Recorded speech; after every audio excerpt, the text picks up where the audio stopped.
everyone. Welcome to another episode of Film Seizure. I'm Jason Oliver, and I'm joined, as always, by my two cohorts, Jeff Arbuckle. Say hello, Jeff. Hello, how's it going, everybody? Going great, buddy. And also Chuck Moore. Say hey, Chuck. Hey, Chuck Moore. I thought you were going to introduce us like we were in the starting lineup of a game. Oh yeah, I'm playing second base and batting fourth. Clean up, baby. I'm not theatrical enough for that, but yeah. Why would you do that anyway? Why would I? But Chuck is well, you've already clicked on this episode. You know you're going to watch or listen to us talk for a little while about 1984's The Natural. This is the first of 4 baseball movies kicking off our April. Hoping against hope that we're going to have a season this year. Well, if baseball doesn't want to come to play, we will. Indeed. But I'm pretty sure they've already moved opening day as of this recording. But they are still in talks. So, yep, we'll see. But we're going to talk about The Natural today. Widely regarded as maybe the best baseball movie ever made. It's in one the of the conversation. best sports movies ever made. Mm-hmm. It's in the conversation with a couple of the movies we're going to feature this month, I think, as best baseball movie. But man, this is a good movie. It is. It is everything. Like if you look at pictures or you look at a trailer for this movie, it is everything you think it's going to be. And that even includes being rather schmaltzy. Yeah, but damn, it works though. I mean, this is an absolute love letter to baseball as a sport. You know, it's funny. I haven't seen this in a long time, and of course, I always remember the famous last scene is pretty iconic, right? Yeah. And the music is used in like MLB stuff all the time. Of course, right? Yeah. It's like it is the music of baseball, pretty much. That and the music from Field of Dreams. And but I'd forgotten how much this movie was stolen by the movie Major League. Yes, I was gonna ask that when we get to it. I was gonna ask this because I forgot to look up Major League to see where the movie ends versus where it could go. Yeah, and I'm like, I'm pretty sure Major League didn't take that next step either. Yeah, I mean, yeah. It and even Major League ends with them winning the pennant, right? Yeah, nothing more though. No, it wasn't even that. It ends with them getting into the playoff, I think. Yeah, I don't think they win the pennant. Actually, yeah. So it's like, they win the what was Cleveland in at that time? What were they in the West or the East? Central.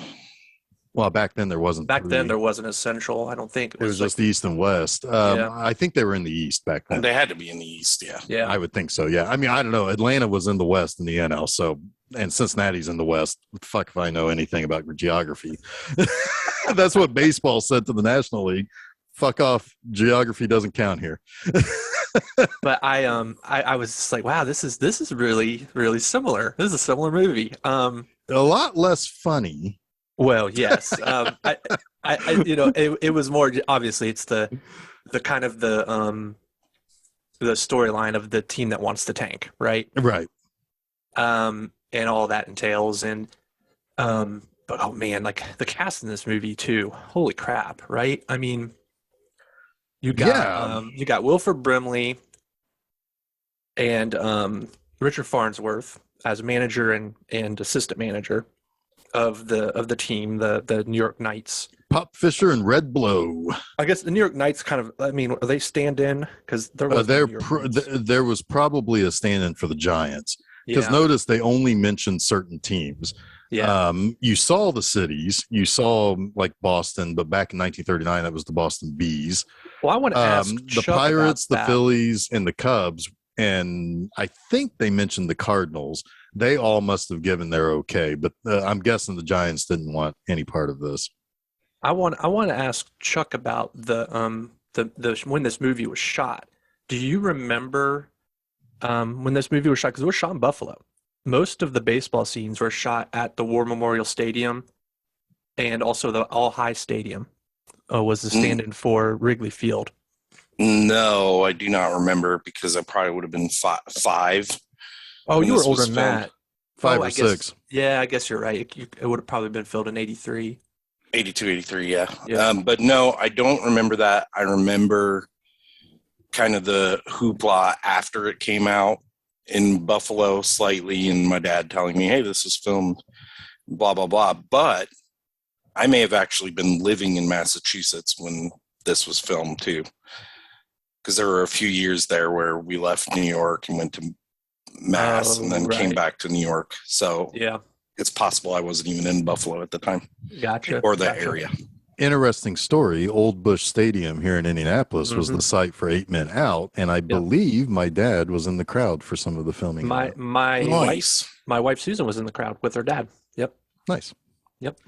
Interesting. And I remember going to this is just now I'm thinking about Bush Stadium. I went to Bush Stadium to watch some of the Pan Am games, baseball action. That's cool. I remember seeing, I moved here in like the mid 90s. I remember going to a couple games at Busch Stadium, but it wasn't around much longer. Yeah, I went to one of the very last games at Busch Stadium. Yeah. It was a cool place though. Yeah, it was. It was a nice little It's kind of neat what they've done to it. It's still there, and it's been converted into apartments. Oh, neat. And the whole field is still like a park. Oh wow, that's awesome. Of the apartment. It's really cool. You should drive over there sometime and just take a look. It's pretty clever what they did. Nice. Yeah, I know someone that was looking to move in there when they did that conversion, but they didn't ultimately do it. Yeah. But it's cool. It is cool. All right, so back to the cast. We've got obviously Robert Redford is our lead. Never heard of him. Roy Hobbs. First movie. It's his first movie. It's first movie. Yeah, okay. I think it's funny when he's playing a younger version of himself. They try to like shoot him in shadows a little bit. Yeah. Both he and Glenn Close are pretty shadowed up. Yeah.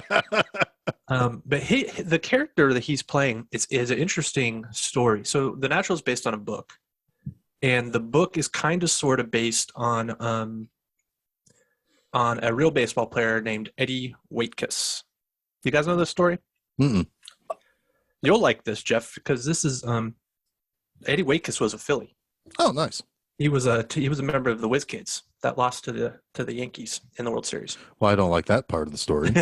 You guys like that part of the story.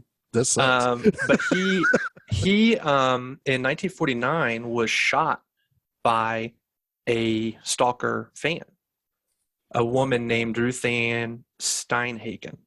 She was 19. She was obsessed with him when he was with the Cubs, because that's where she was from. She went to all the games in Chicago.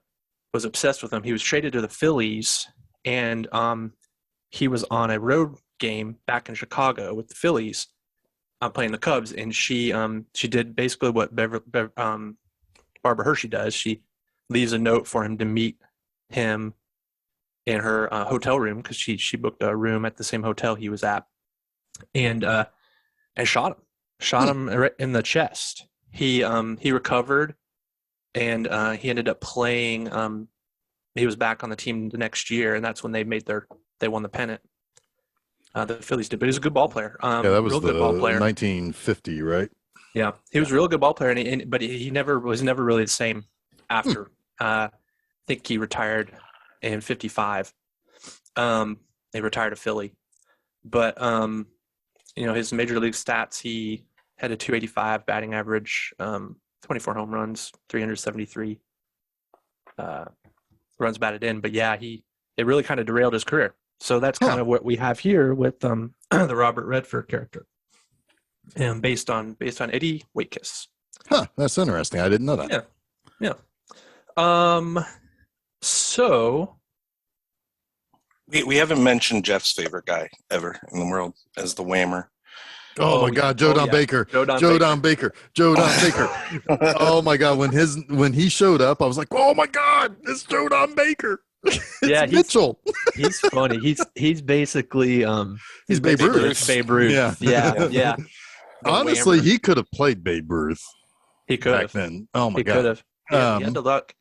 My real favorite guy of all the people in this is Darren Mcgavin, uncredited as Gus Sands. Wait, he's uncredited in He is this? uncredited. I've got the story for that later. That's So, interesting. Yeah, he's really great in this. His creepy eye.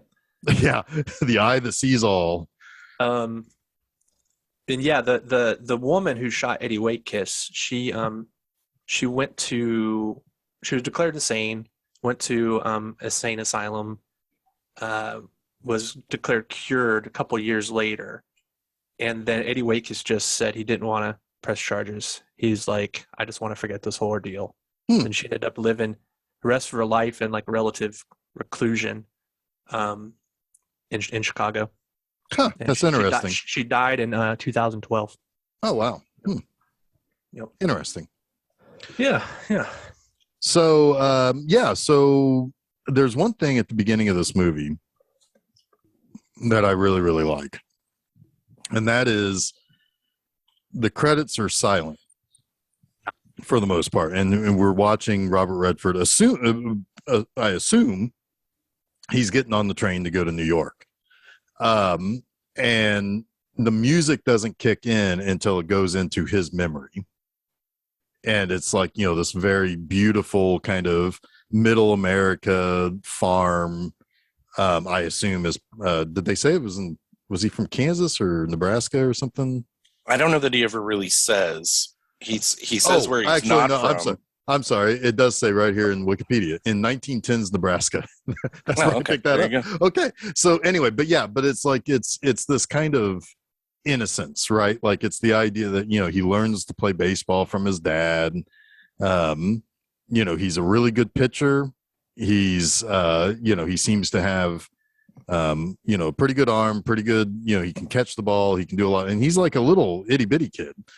And then his dad, he dies young of a heart attack, and then that's when the lightning storm strikes and hits the tree by where they used to throw the baseball, and he crafts Wonder Boy out of it, his bat. Now, all of this happens.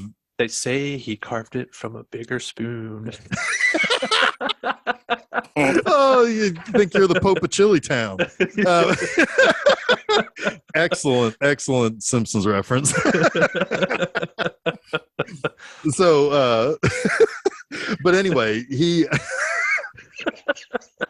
yes, the Simpsons have referred to this many times, this movie, but anyway, no, so really you get a bunch of stuff very quickly.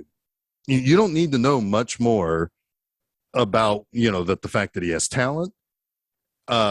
He kind of grew up in this very Americana place right in the middle of the country. Baseball was important to him. And after his dad died, it was almost like I don't know. I mean, it may be a little bit spiritual or some sort of supernatural kind of thing that helps get him his tool, his funny. bat. When I was watching the movie and that whole opening stuff happens, I started getting Mickey Mantle vibes because of the blonde hair, obviously, on Robert Redford and his dad dying young, right? I was like, oh, I wonder if this is based on Mickey Mantle, and that's when I looked it up, and that's how I got led to Eddie Waitkiss. But the Mickey Mantle stuff pretty much ends right there with his dad dying. Yeah. So, but anyway, no, all of that, I mean, like we're only basically 10 minutes in, and he's gone from learning how to play baseball to his dad dying, to the bat coming out of the tree that was struck by lightning, to him now being 19 years old, mostly hanging out in shadows, and talking to his high school sweetheart, who also hangs out in a lot of shadows, Glenn Close, and saying, I'm headed to Chicago for a tryout with the Cubs. And he's like, as soon as I make the team, I'll call for you to come to Chicago and we'll get married. So that's like 10 minutes. Like this is an efficient movie. It's not wasting any time, because in a movie, because this was how long was this movie? 2 hours and About 17. A little over.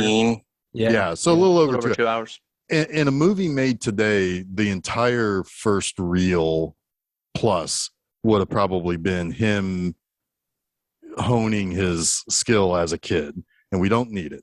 We just don't need it. There's a director's cut of this. I wonder what version I watched, because I think I might have watched that. It was 2 hours and 24 minutes is the director's cut. Yeah. No, I mean my DVD just was the 138. I'm pretty sure, Yeah. but anyway, no, it's like I kept thinking about that. It's like, wow, we got all of his backstory instantly. Like in a movie today, they would have spent 30 more minutes on that. Mm-hmm. And it would have all tied back to something later. None of it really does, other than he has his bat and he has talent. Go. That's all you need in this movie. But yeah, I mean, they set up a lot of who he is just in that one at bat too, with the whammer.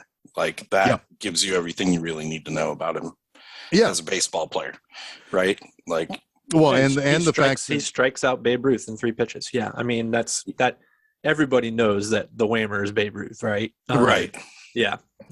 Well, basically cements himself as the greatest ball player that ever lived, right? Yeah. Right. Striking out. His motto is the one thing that we need from his adult, which was, hey, there goes Roy Hobbs, the best who ever played and the best who ever will. Right. And it's like, okay, it's like, I don't need anything more because he backs this up consistently. What's funny is that this is the only time we see him actually pitch. Yeah. Right. Yeah, right. Because he on the train, they're talking about how he's thrown like 8 no-hitters in the minor leagues or something like that. And he started his career as a pitcher, yeah, but obviously something kind of derails that after he strikes out the whammer. The transference of the target of a certain person, Harriet Bird, transfers from the whammer to Roy Hobbs. Yeah, because I think it's Max Mercer that mentions Max Mercy, or maybe it's the guy who's with Robert Redford, who mentions that 2 of the best players in different sports had both been shot with a silver bullet. Yep. Just kind of interesting. There's like kind of like some allegory and mythology in this movie.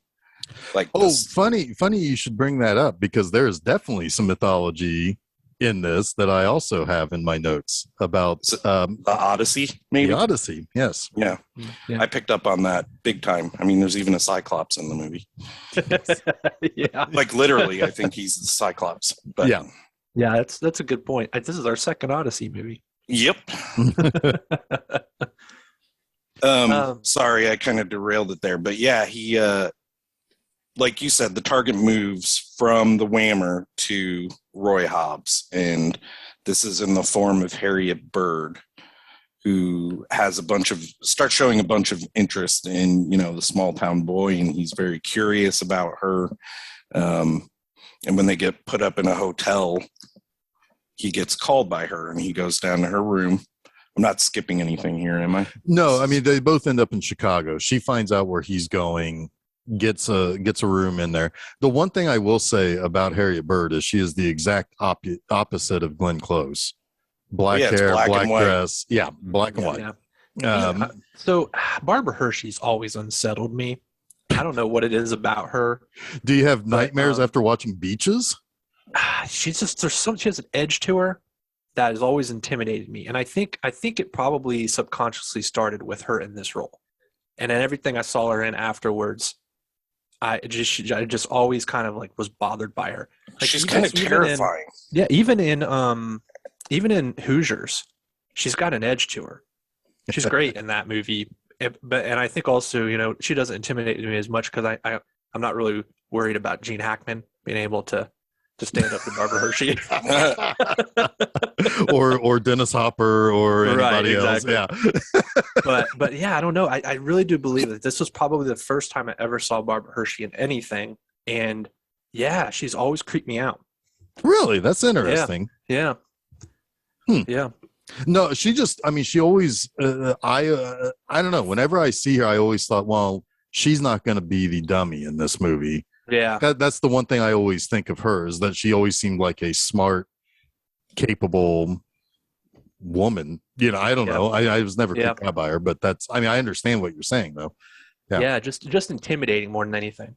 Huh. Yeah. She's very mysterious in this too. I wish I knew kind of more about her character and her motivations, like for what she does, because obviously it's ultra important to the story, but it's never extracted. Yeah, I kind of feel like she was chasing clout or something. You know, it's like if I bring down the greatest of this, then I will become as famous or as great as that person.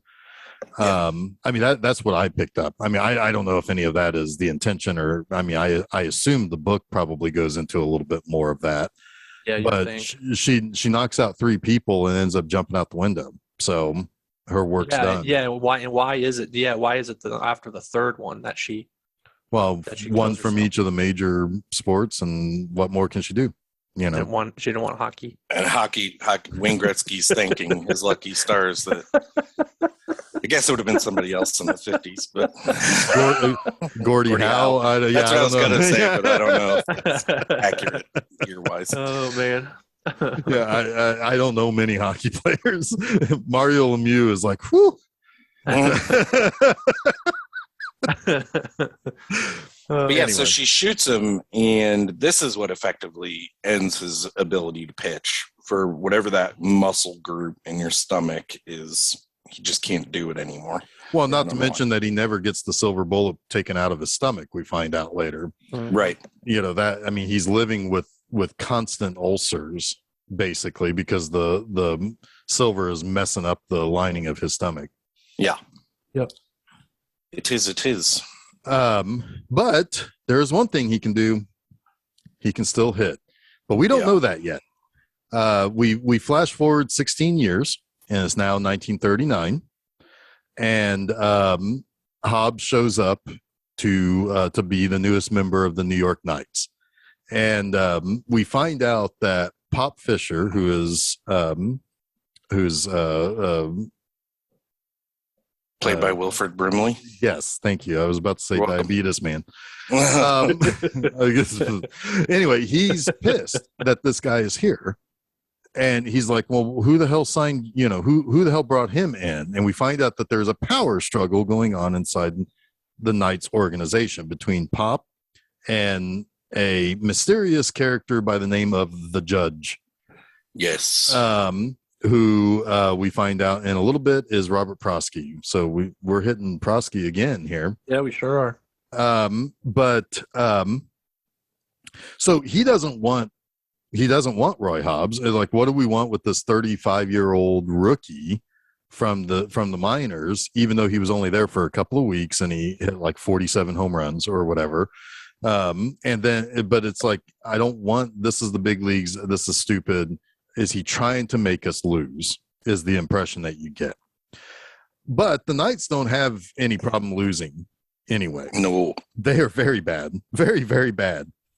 They get blanked like every game. Every other game, yeah. There's sometimes they get close, like they lose 4-3 or something. Yeah, but they get blanked every other game. The Cardinals fucking blow them out at one point. I saw that headline,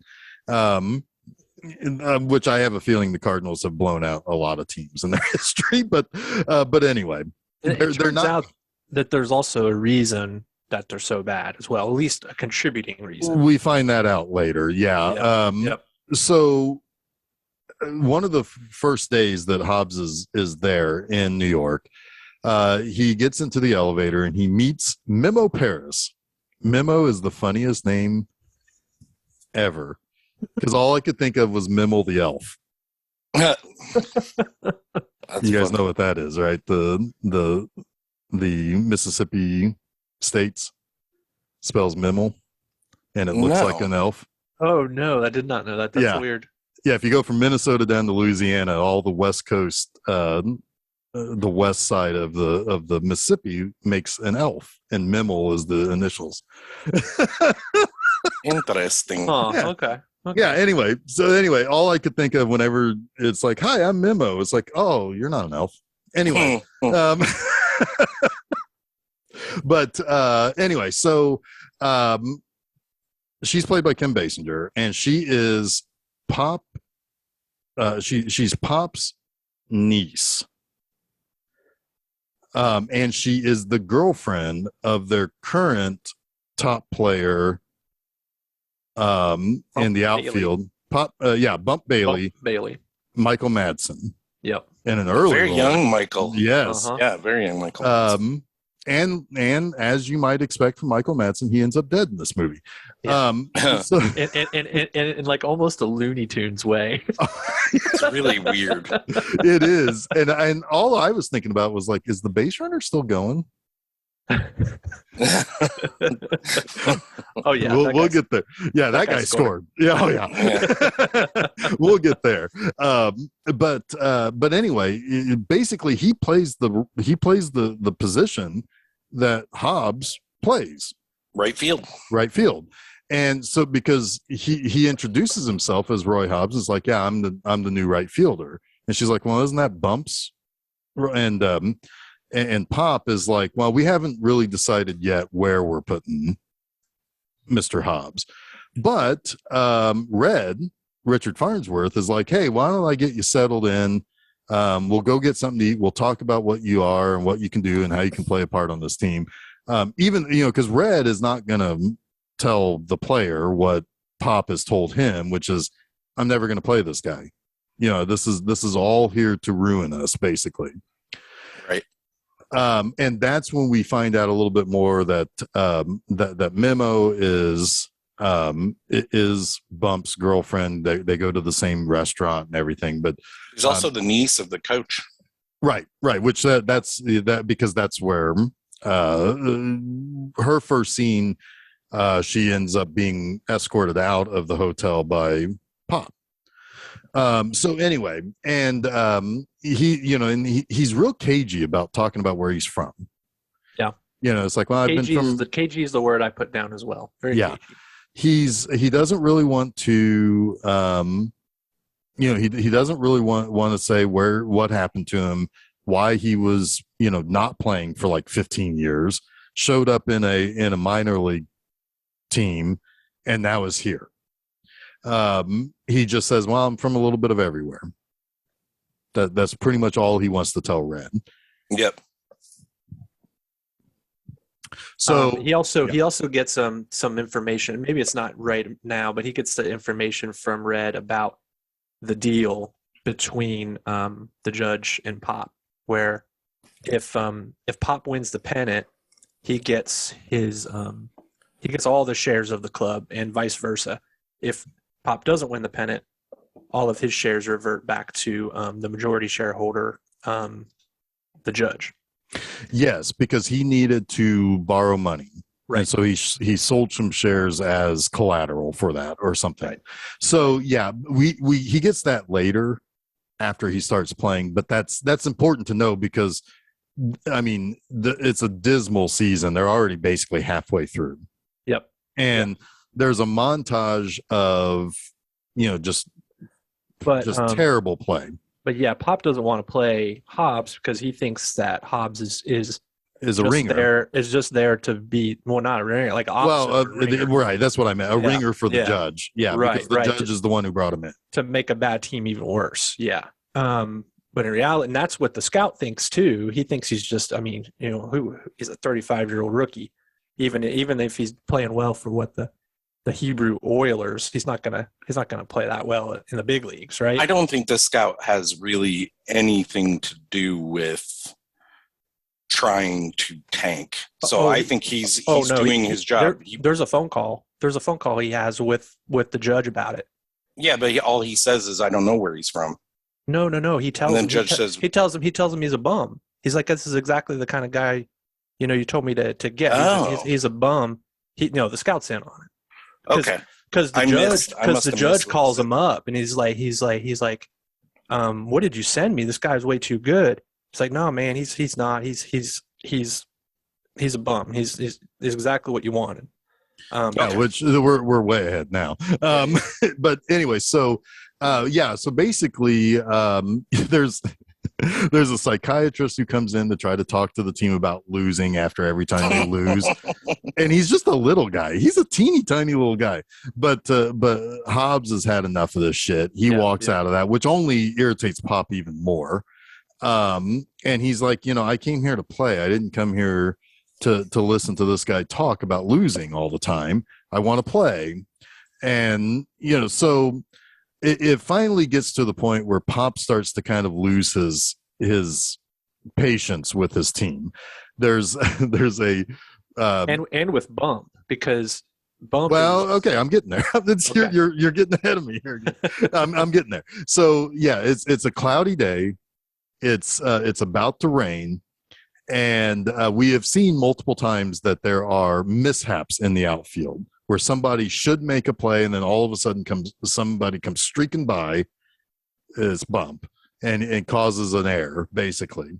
Well, this time he does it again, or he's going for the play. He misses the ball and it drops it, and Pop asks him, it's like, well, what the hell's going on out there? And he says, and Bump says, hey, I lost it in the sun. And Pop looks up to see the incoming thunderstorm, and he's like, blinding. Right. Which is another great line. And so he decides to bench Bump. Yep. It's like, all right, Hobbs, go in. And Hobbs is taken by surprise because he's been there for like weeks, we assume. And it's like, okay, I'm going in. He pulls out Wonder Boy. And as he's going out there, Red tells him, knock the skin off the ball, basically. Yeah, knock the cover off the ball. Knock the cover off, which is exactly what he does. And yeah, because he blasts the pitch, or he takes the first pitch as a strike, basically. But then he rips the ball, and the pitcher picks up thinking he's going to make a play, just picks up the covering. Meanwhile, the ball is unraveling in the outfield, which is great. And basically, they win the game from it. And so there's a whole controversy because it's like, well, is this a corked bat? What's going on here? They have it checked out by the league commissioner, and everything is cleared. But I think it's the very next game after the controversies decided that Bump goes crashing into the right field wall to go after Pop has a conversation with him. He said, this is basically your last chance to shape up or ship out, because we'll start playing Roy if you don't start playing better. And Bump takes that a little bit to heart, and he gets real angry with Roy, but he goes in and he actually does seem to be playing better. Yeah, he's 2 for 2. Yeah, and then yes, he's chasing down a fly and right, and he crashes through the outfield wall and dies. It dies on the field. I wrote down, Bump Bailey died. Mine was Bump Bailey dies crashing into the right field wall, so Hobbs gets the spot in right field. Yep.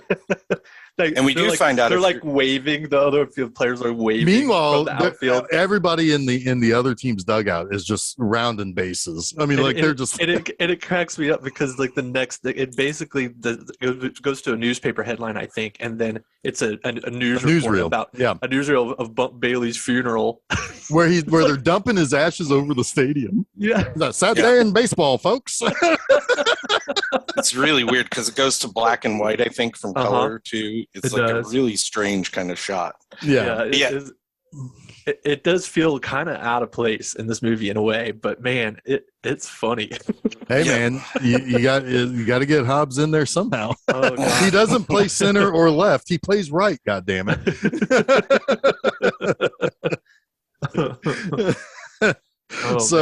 But then he comes in, and this immediately, this immediately electrifies the Knights. He is just basically hitting everything everywhere. Yeah, we get ourselves a win streak montage. Yep. And at one point he was like 8 for 9 over like a doubleheader or something. Yeah, that's insane.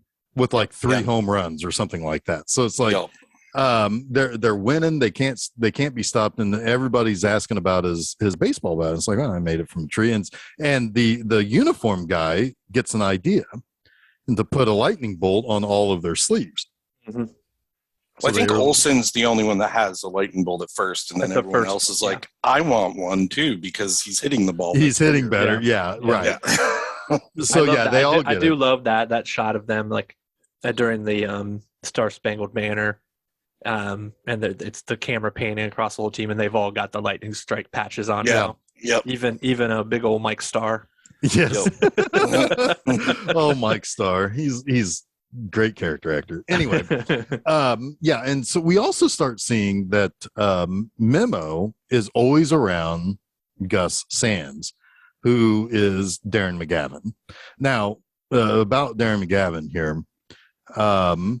So this was a note from IMDb. It's like, while Darren Mcgavin had a major supporting role as the bookmaker, Gus Sands, he received no credit. In the recent retrospective documentary on the special edition DVD of this movie, Robert Prosky, who played the judge, claimed Mcgavin was cast late in the picture and would have received a lesser billing than the other stars. Thus, Mcgavin chose to go uncredited. Prosky noted where Mcgavin wound up, quote, drawing more attention to himself, unquote, as a result. So there you go. would that make him ineligible for an Oscar to not be credited? Probably. Because I think he could have been nominated. Oh, he is. So that was one thing I wanted to kind of get your guys' thoughts on, because the more I thought about it this morning before we started recording, the more I started thinking there's obviously an Odyssey angle to this, but there's also, I feel as though that there's also some other kind of parable going on here where either Gus Sands specifically or the combination of Gus Sands, the judge, and Memo being kind of representative of kind of like, I don't know, kind of like the snake in the Garden of Eden sort of idea where they are trying to they're constantly trying to tempt Roy Hobbs to take a fall. And they do it in different ways. They either try to do it by saying, like how Gus Sands later is like, well, I'm losing money on you, but don't worry, I won't for much longer. And he's like, well, what do you mean? He's like, well, I'm going to bet against you, basically. Also, he makes a reference to make me think that there was more to his involvement earlier, because he said at one point I made a bunch of money off of somebody, or I lost a bunch of money on somebody who struck out the whammer, who struck somebody out on 3 pitches, and then a week later I killed him for it, basically, or he got killed for it. Yeah, I wondered about, he did say that he lost a bunch of money on someone who struck someone out in 3 pitches. But then that he got revenge on them later. Yeah. I was wondering about that too. It is alluded to the fact that maybe he was there on the train or something. Yeah. Yes. Yeah. And so, so there's all sorts of, and then of course Memo creates a string of bad luck when she takes an interest in Roy and they start dating. Yep. And he goes on a slump. She's like the anti-slump buster. She's like the slump maker. Well, yeah, and if you're paying attention, Mark Grace would stay the fuck away from her. If you're paying attention, you start to realize that Bump was getting paid to throw games, right? Basically, and this was a bad deal for them that he dies because they don't have anyone in their pocket anymore. Right. So this is when Memo takes, instead of trying to get Bump in their pocket or keep him in their pocket, she moves on to Roy Hobbs. Yeah. To mess with him. Yeah. It's she isn't overtly doing anything necessarily to make him a bad player, but he's losing one of the 2 tenets of his ability that was imparted upon him by his father. You can do anything well if you're confident and you concentrate. Yeah. And he's not concentrating. She's distracting him. And he's allowing himself to be distracted. And he's no longer has that edge, that focus that he needs to be the player he is. Right. And so, and then of course the judge is trying to buy him like he had bought Bump. And so really all of this kind of during his slump, they are falling behind in the standings again. Yep. So they're on their way to Chicago for a series against the Cubs. I love the fact that people don't realize like how recent Lights at Wrigley actually is. Like there aren't many. I mean, back then, of course, there weren't many people who were playing night games. But I remember the first night game at Wrigley Field. yeah, it was only like in 1994 or something like that, Yep. or it was something like that. It was in the 90s, Early 90s. Yep. yeah, and because that was like, I mean, during the summer, if it was raining outside, you can just come in and watch a Cubs game or something on WGN. So yeah, anyway, but like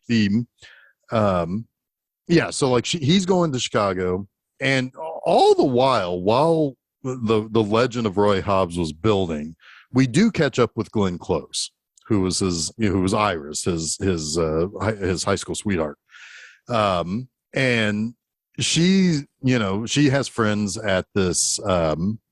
It's kind of like a soda shop, like a candy shop. It's a drugstore, kind of deal. Yep. Yeah, a little diner in there too, Yep. or a little a deli or something.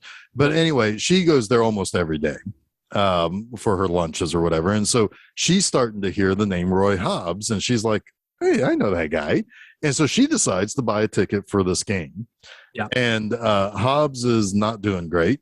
He's he's distracted, and she ultimately decides late in the game, and while he's at bat, she stands up. And they actually said that they specifically made sure to film that at a specific time so that the sunlight coming through would go through her translucent hat to make it look like a halo. Yeah. The goddess of ping pong.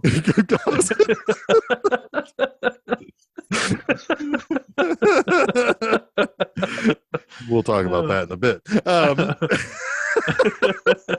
And so he sees her, and he launches a ball into the clock, into the Wrigley scoreboard. Yep. And shatters the clock face. Shatters the clock face. Everybody sitting below that died.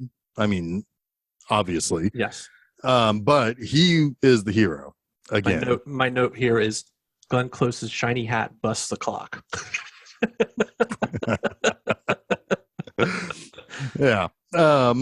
So then, so basically he busts the slump, and he meets up with Glenn Close after the game. Yep. And they kind of catch up a little bit, but again, he's still real cagey about what happened to him, why he disappeared from her for so long.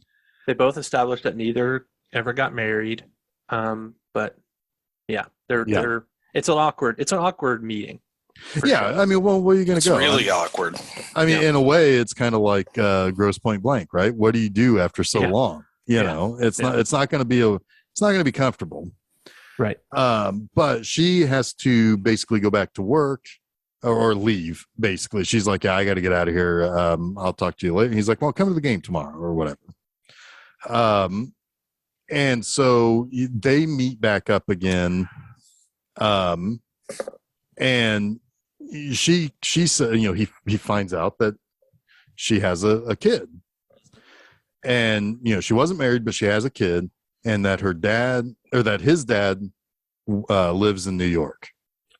Now, this is kind of one of those Forrest Gump scenes where it's like, where it's like, you got a dad, he's got a daddy named Forrest too. Like, put it together, farm boy, put it together. It's like he's about 16 years old. Put it together, guy. Anyway, but he's, and what's funny is that the night after that game, of course, the newspaper spotted the moment that the woman in white stood up, and that that he hit the ball that blew out the clock. And Memo calls him up on the phone, and this cracked me up because she calls up and he answers the phone in his hotel, and she's like, "Hi, it's Memo." And it's like, who the fuck else was it going to be? Like, he should know what your voice. He's been shacking up with you for weeks now. It's like, he should know your voice. Of course it's Memo. Sometimes Kim Basinger back then would say things in ways that were just funny how they were delivered. I don't know. I can't explain it. It's very much a Kim Basinger in the 80s thing. I don't know. I can't believe that I even have a name for that. But anyway. All right. So so basically the trio of bad guys, the judge, Memo, and Sands are getting worried. They're like, well, this guy is, I thought you had him distracted. Basically, he's trying to point fingers at everybody, basically. And so the next thing that ends up happening, Max Mercy wants to give him money to tell his story. Now, Max Mercy, Robert Duvall, isn't really one of the bad guys, but he is easily manipulated by the bad guys. Yeah, like he's one of those guys. He never played baseball. He admits right. that. He's kind of a hanger-on, so he's looking for his own way in and access to these people. He has this sort of high value of himself, almost as like a gatekeeper of baseball, right? Yeah, it's like I can make or break you sort of thing. Yeah. He's very much the sports writer with an inflated ego who wants to make their name in a sport that they never played. Yeah. Right. Yeah, exactly. And so, and he's, and so there's been a lot of talk about money. It's like, well, you're not getting paid anything. You're clearly the best player on the team. You should try to get more money. A lot of people have started saying this too, particularly, Sands talks about money all the time because he's a bookie. That's what he does. The judge is trying to, it's like, well, why don't I sign you to a new contract where I can pay you more money? And it's like, well, I'll be happy to sign a contract. If you want to pay me more, that's up to you.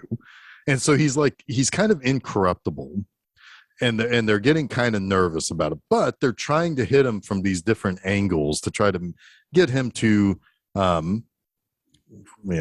for a lack of a better term, play ball with them. Got him. Anyway, but yeah, so he's something that ends up kind of happening once they kind of get back into their God damn it, I'm going to do it again, swing of things. I didn't mean back-to-back puns like that. Now you're hitting a home run. Yeah, well, you struck out, Chuck. Oh. Jason's just going to sit on the bench and not join us on this one. No. He's not. He's really not joining us on this. No. I thought you were a real team player, Jason. Oh boy, just around all those bases. Oh, there it is. We're back in the pennant hunt, guys. Anyway. All right. So, so basically, at this point, Roy does end up telling Iris that basically there was this, he lost his path, basically. And I don't think he actually tells her directly in that one scene before going back to her place. But he does say almost everything except for the lady in black shot me in the stomach. But he talks about losing his path. And he's talking in very metaphorical terms. He did say he stayed in the hospital for a couple years. He told her that. Yeah. So, but he doesn't explain. And was told he was never going to be able to play again and all that. Yeah. Right. But he never says it had anything to do with a woman or anything like that. Well, he did say there was a woman. He does say that. Oh, he does say that. Yeah. But I don't think he ever actually connects the dots fully until she sees him later in the hospital. Right. But there's a lot of dancing around everything that he had basically went through over the last 16 years. He's very in particular about his past. And even in that scene where he's explaining it to her, it's done like I had to have the subtitles on to see what he's actually saying because it's so low. Yeah. So I think they don't even want you to really hear what he's saying there. I Right. don't know why. It's a weird like movie choice actually for me. Well, that's when I started thinking, it's like, is this also some sort of a Jesus and analogy where you see him for a little bit and then you don't see him again and then he shows up again and then he does this great thing for these people and then just kind of disappears after that. That I think. Yeah, because I was kind of thinking that too, where it's like, well, we're really not going to find out every detail of the last 16 years. Right. So I don't know. I was thinking that too while I was watching this. Like they're making conscious decisions to not tell us. Right. So anyway, yeah. So basically, one night, everybody is like, they're doing their, their batting practice and everything, and somebody, and one guy doesn't want to leave the cage. He's like, "Hey, Roy, why don't you pitch this one? Let's see if I can knock one out on you." And he does, and he pitches like a fucking 400-mile-per-hour fastball that sticks in the net. Yeah. But he's clearly hurting. Yeah, he doubles over a little bit. Yeah, and it's almost like he pulls a muscle because he doesn't show too much pain, but you can tell he's got a hitch in his giddy up. Well, he hurts where he was shot. Right. And you can see him like, adjusting to it and kind of limping off a little bit. But so it's about this time where things really start to go south because he goes to a party with Memo and he returns home after. So we got to clarify a couple things. They've climbed all the way back into the pennant race, right, and they're either tied or in first. And Sands holds a party at Memo's new place to celebrate that they might win the pennant, right? Mm-hmm. But go ahead. Yeah, and so at this point, he has severe abdominable. Abominable. I love it. It's an abominable. No, abominable. He has gut pains. There's a weird moment where Memo gives Roy something to eat after she has a conversation with Gus about her not being as effective anymore, and that they're under no certain circumstances can the Knights win that next game, which would secure the pennant. And she gives him something to eat, and I don't think it actually was a contributor to anything. Obviously, when you find out, I think she poisoned him. But do you think so? I don't know. I mean, I think she poisoned him. I think she gave him something that was going to send him. Make him sick. That's never really explored afterwards because it's pretty much determined by the doctors that it's his stomach from his injury and the bullet that was lodged there. So it's, right. So yeah, it definitely like felt like a sinister moment, but it never really developed. Yeah, right. It doesn't even say in Wikipedia that it was anything. It's just that he collapses in pain and then wakes up in the hospital several days later. Yeah, yeah. Because I was like, obviously, did she it's his drug stomach him or something. Yeah, his stomach issue is what contributed to the long-term issue. But I think she was trying to take him out, and that's just me assuming. There's really no contextual. Yeah, I mean that was the impression I got too when I watched it happen. Yeah. But the fact that it never really developed beyond it was a little odd. Yeah, it's kind of reinforced. He makes a little bit of a joke when she comes to see him at the hospital about getting sick at the party, but I don't remember exactly what he says in that. But yeah, she kind of reinforces this whole idea again by saying, "Let's just leave now. Let's just get out of here. We'll go."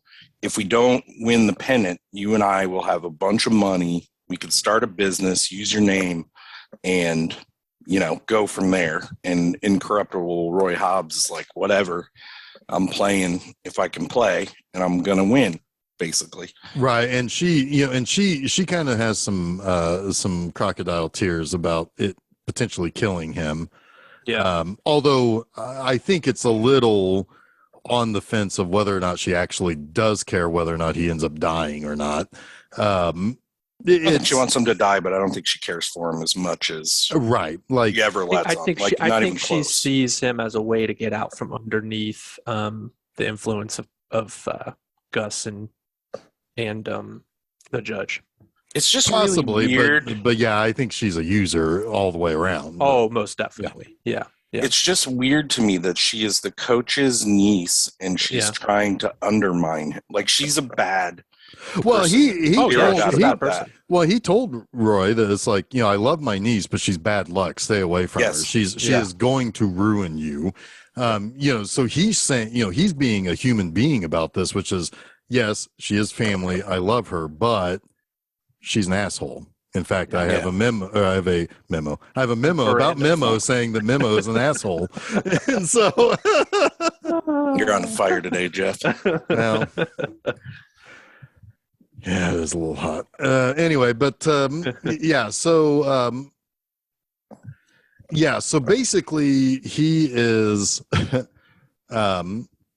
Glenn Close comes to see him at the hospital. Meanwhile, there is this kind of plot that basically, if you play, you will not hit the ball safely.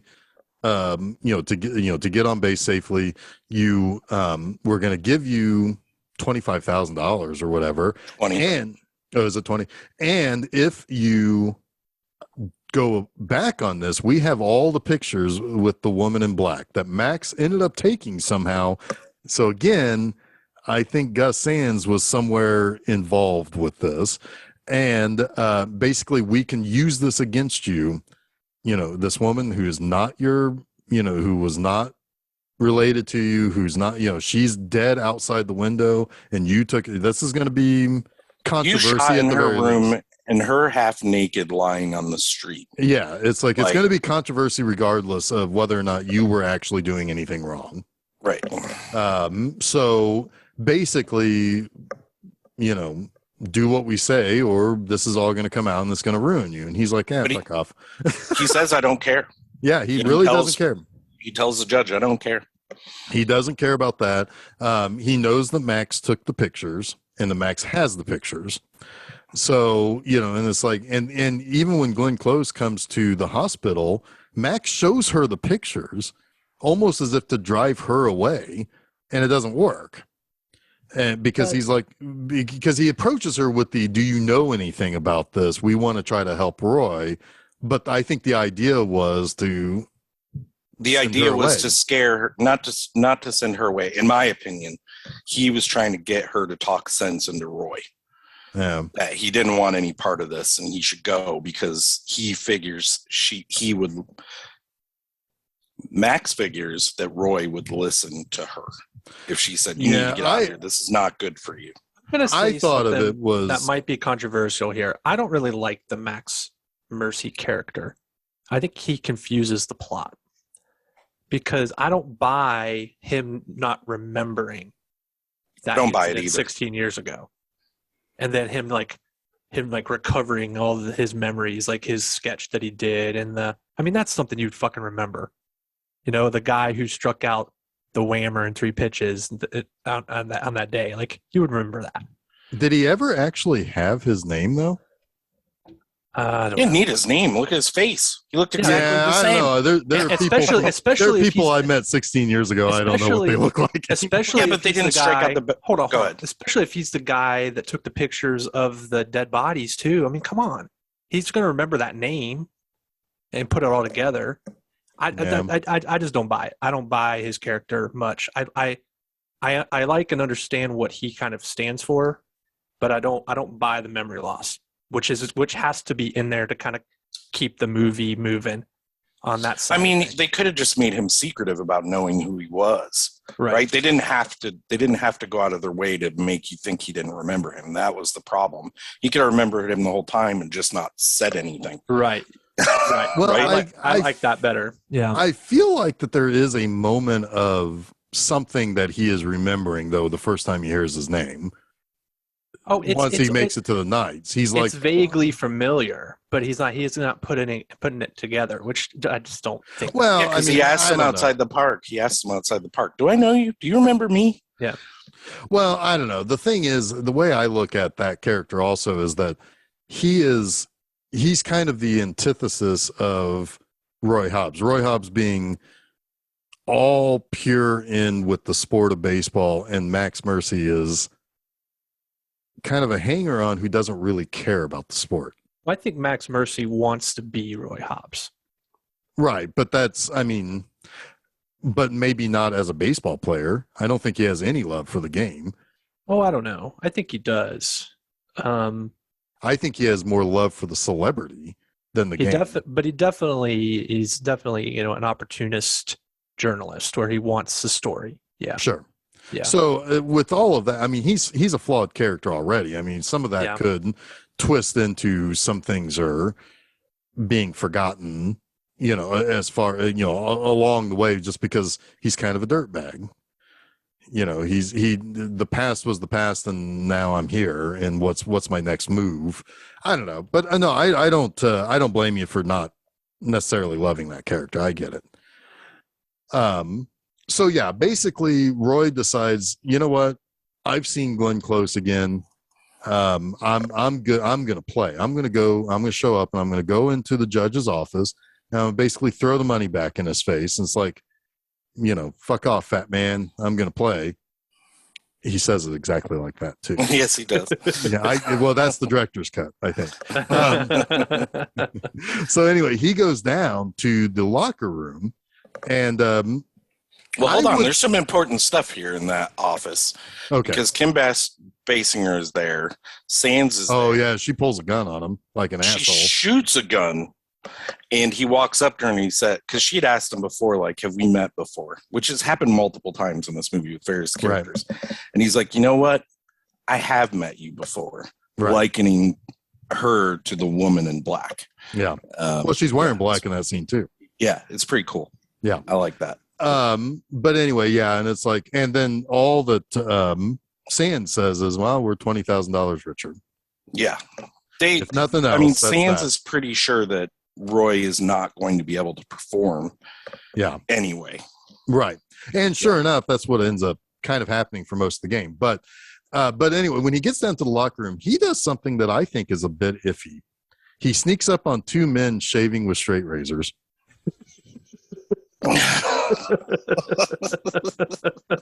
Those old men have floppy skin. They're gonna kill each other or themselves. Not each other, themselves. But anyway, but yeah, and to which then Pops is like, go ahead and suit up. Diabetes. But no, he tells him to suit up, and it's like, we all know he's probably gonna die, right? But fuck it, suit up. We need to win this game. Yeah, he's been told that his stomach can explode at any time, basically. Yeah, don't play any baseball until it heals, you dummy, or it will explode. So then he strikes out like 3 times. Now, to be fair, that Pirates pitcher was on fire. He was good. He was striking everybody out. He had 24 strikeouts in that game. Well, there's something else important to know. I know it. Our pitcher, the Knights pitcher, he's good except for one moment. Yep. And it seems a little fishy to Roy. So he comes in because he sees him look up in the box right before he throws the pitch that gets hit pretty good. I don't know if it was a home run or not, but it scored 2 runs. And Roy didn't like it. And he runs in. He's like, what's going on? And he's like, I'll start throwing strikes. I'll start throwing strikes when you start hitting the ball. Yeah. Well, basically, because the judge had told them, like, it doesn't matter what you do because we have a key player. Yeah. And obviously the key player is the pitcher. Yep. And he tells him to throw the good stuff. Throw in the good stuff. And he's like, I'll do that when you start hitting. Yep. Thankfully, he gives up those 2 runs and then pitches well the rest of the game. Yeah. Yes. Yeah. It's like 0-0 into the 5th or something. 2 runs happen and then nothing. Yep. Like it's perfect game after that. Yep. But to be honest with you, I mean, it's the Pirates pitcher is so good anyway that they weren't doing much against him. So no.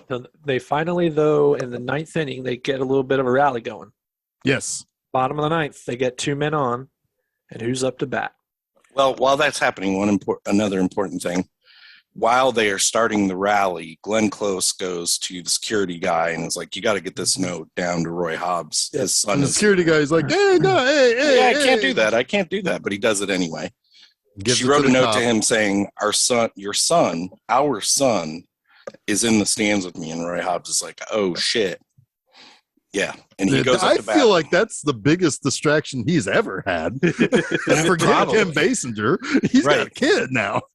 Yep. But And Go then ahead. what proceeds is the most epic at bat in the history of at bats. Pretty much. Yeah. So he fouls one off that goes right down the line, but it's foul. Well, the Pirates pitcher that's in there throws 2 balls to him, yeah, which I thought one of them was a strike, which would have made 4 strikes in the at bat, or 3 strikes in the at bat.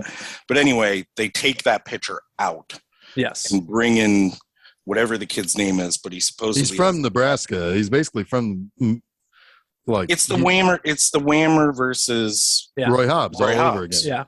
Yeah, Yes. Yeah. And But this time this kid sucks. he supposedly has the best fastball in all of baseball already, and he's a rookie. Yep. and then that's when he fouls one back, and it goes into the press box and almost hits Max. Robert Duvall. Yeah, Yeah. which is he's he's covering all his bases in this at bat. Oh, got him. Well, he also, because Max Mercy is either going to draw a cartoon of him that he's the hero or the that goat. he's the goat. Yep. And he's drawing one for the goat. Yep. And Yeah, and then, there's a goat in kind the of background saying, I think he's one of us. Yeah, and he's got like little hearts around him. But I like either that. way, that's right. He's a goat either way. Well, in today's vernacular, that is Yes. correct. Yes. but then he hits one down the line, and it's almost fair, but not quite. And that's when he breaks his bat. Wonder Yep. Boy is broken. But the good thing that throughout the movie, he's made good friends with the Bat Boy. Yeah, I like the Bat Boy in this. Yeah. Boy. Bobby Savoy. He's an adorable kid. It's got a lot of really good little scenes. Seems like as a kid being involved in this movie, he's really enjoying himself. Like a lot of his laughter seems really genuine. Yeah. His awe and it is really genuine. He's a good. Well, it's he's a good hanging role out with performance. Robert Redford. I mean, Yeah. even though this was his first movie too. And they obviously have some off-screen time together, forging a relationship while they're forging a bat. Yes. Which is called the Savoy Special. Yes. Yeah. That bat is in along with Hobbs' jacket is in Hall of Fame. Cooperstown. Yep. Mhm. So he tells Bobby to go pick me out a winner, and he picks out the Savoy Special and hands it to him. Spare Padel.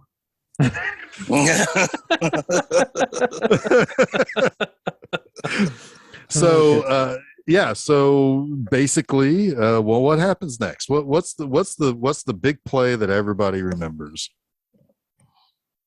Roy Hobbs strikes out.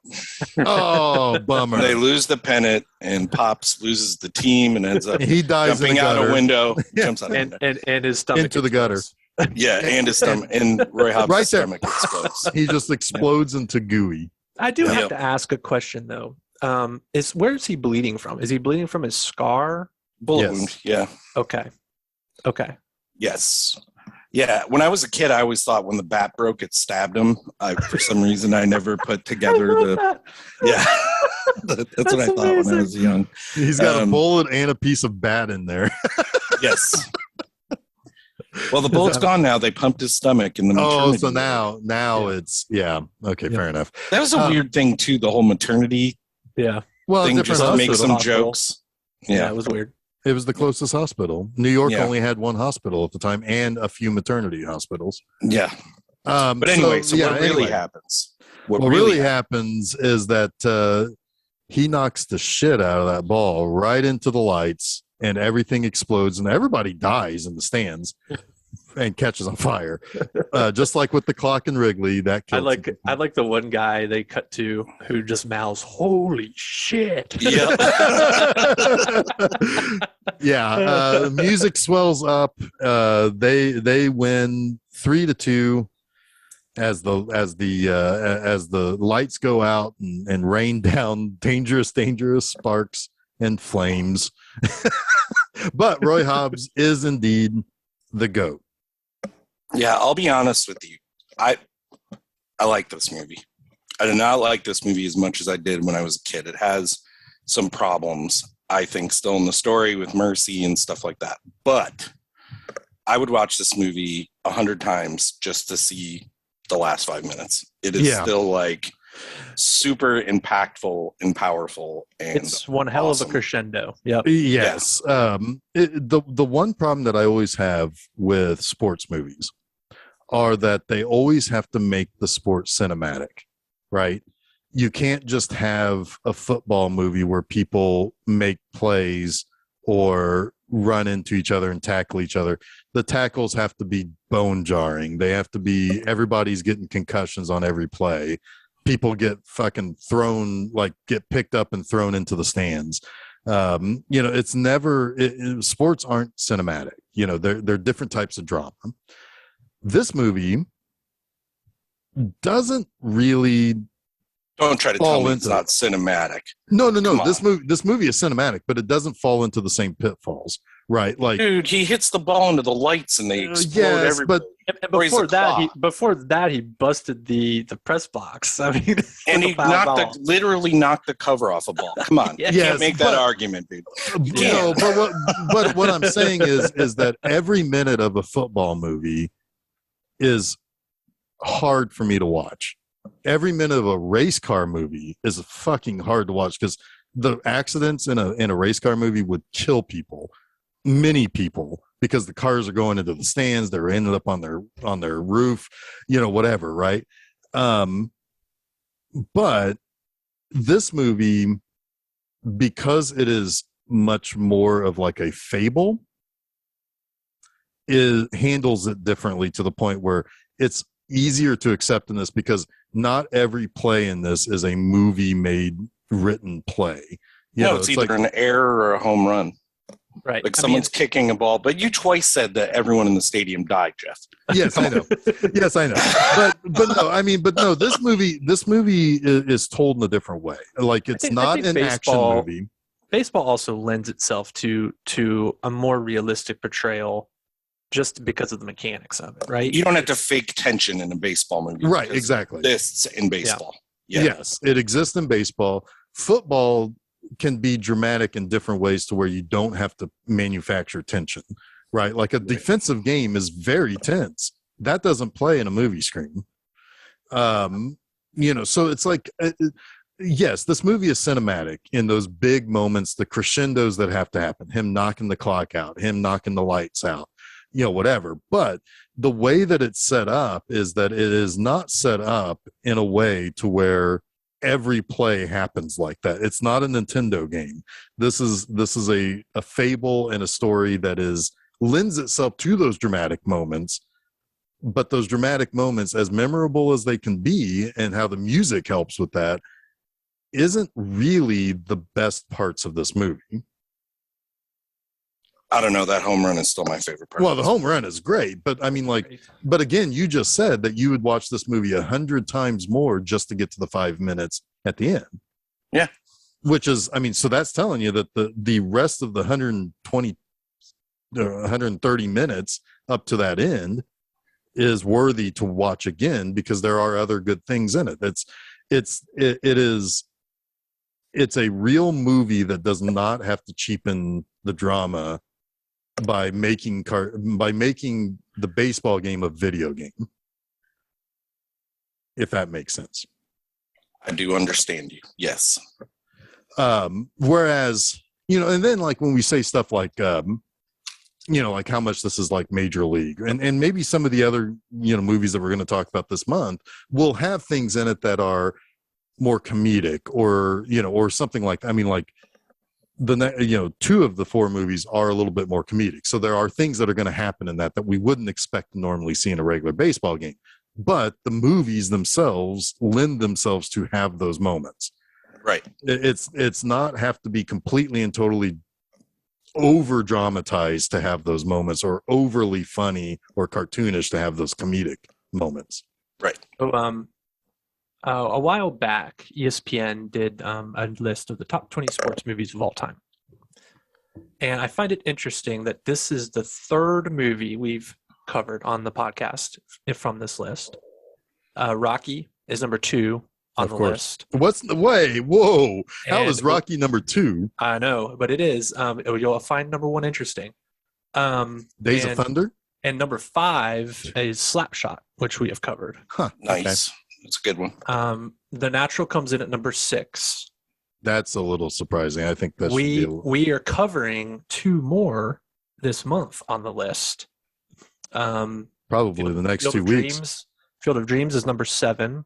Okay. So it comes in a notch below. And the number 1 sports movie of all time, according to ESPN, Bull Durham? Bull Durham. Huh. Yeah. All right. Well, That doesn't surprise me, actually. Bull Durham Bull Durham was a very, very well received movie. I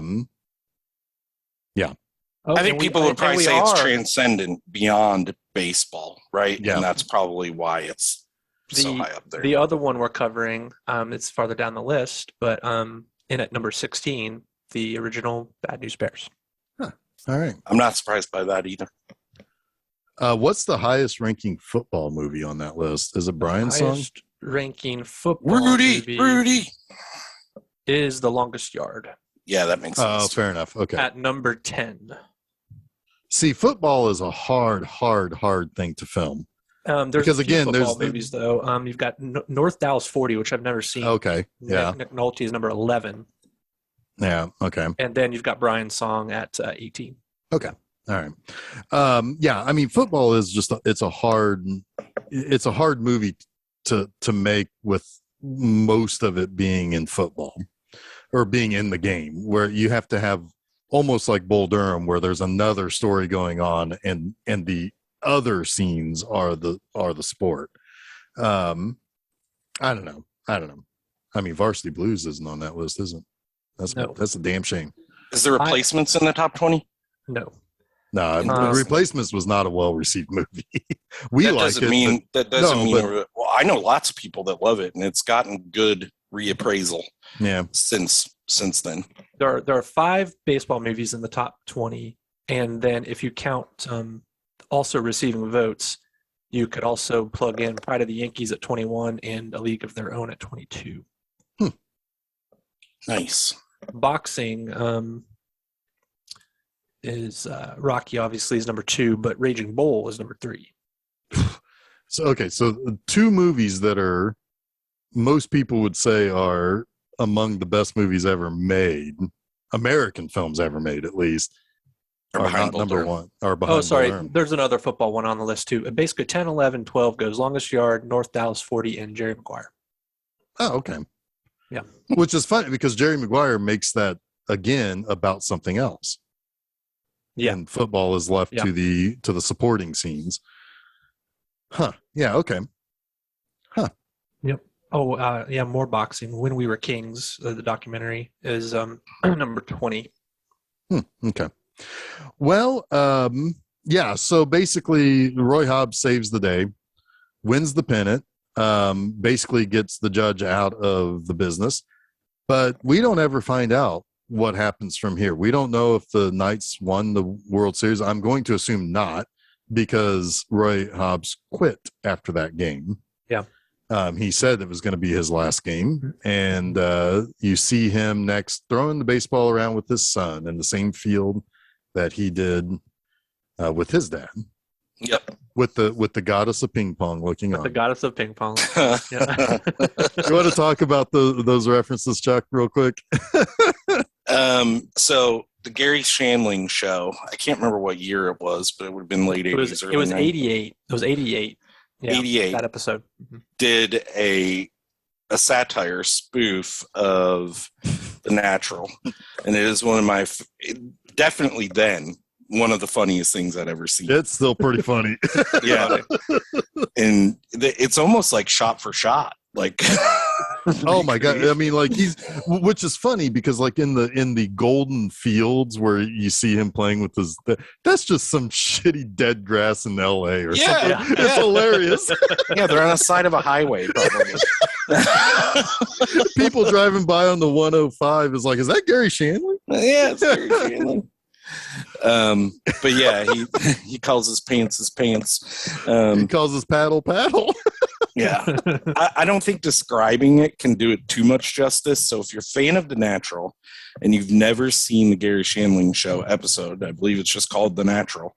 Yeah, go watch it because it's really fun. It's on Daily Motion, so you can see it there.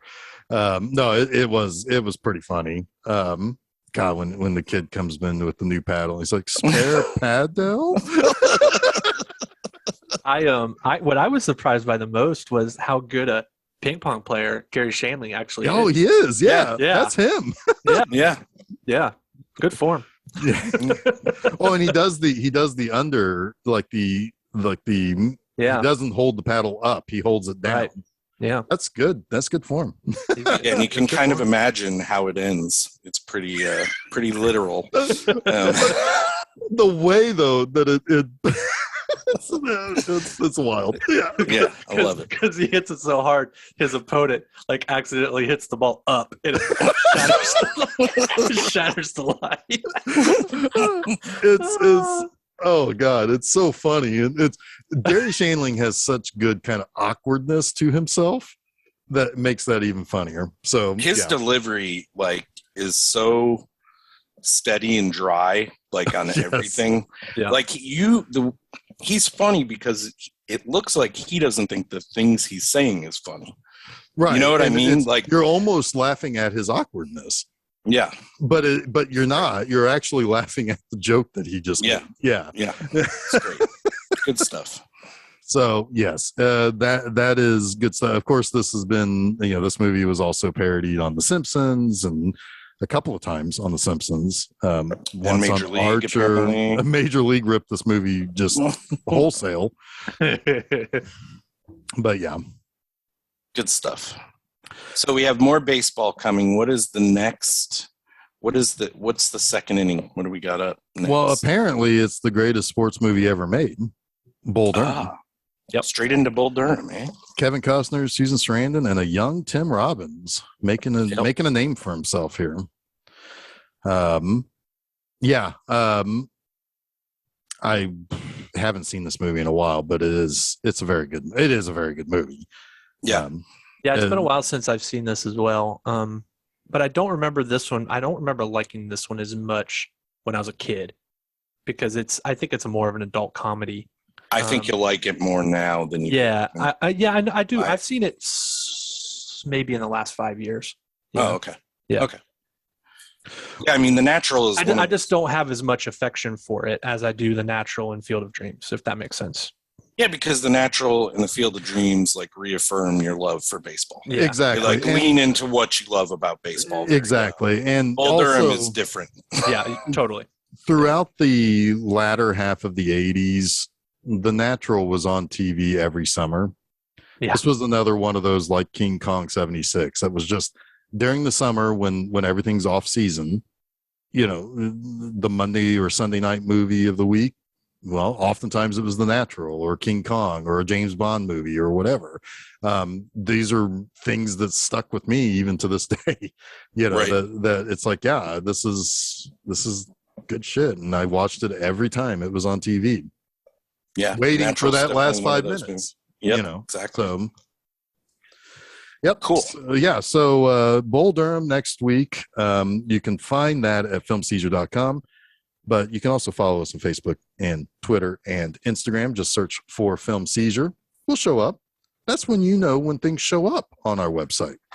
Wow. But also you can subscribe to where the podcasts happen, which are like SoundCloud, Spotify, TuneIn, Stitcher, Google and Apple Podcasts, all those places. Subscribe to us there. Then you'll be notified directly. It's like, hey, these a-holes have a new episode.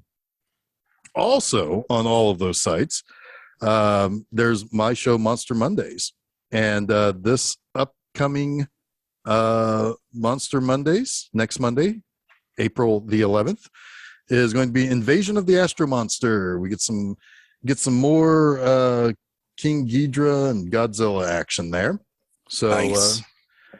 Again, all those same places I said, that's where you can find my show, Monster Mondays.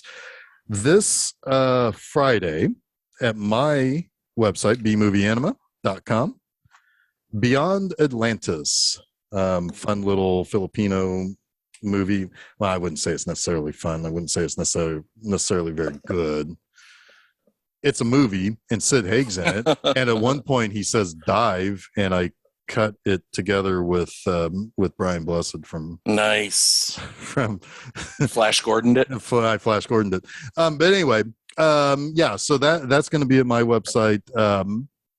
Weird movie, people with bug eyes. It's a very strange thing. Anyway, so do those things, and we greatly appreciate your patronage.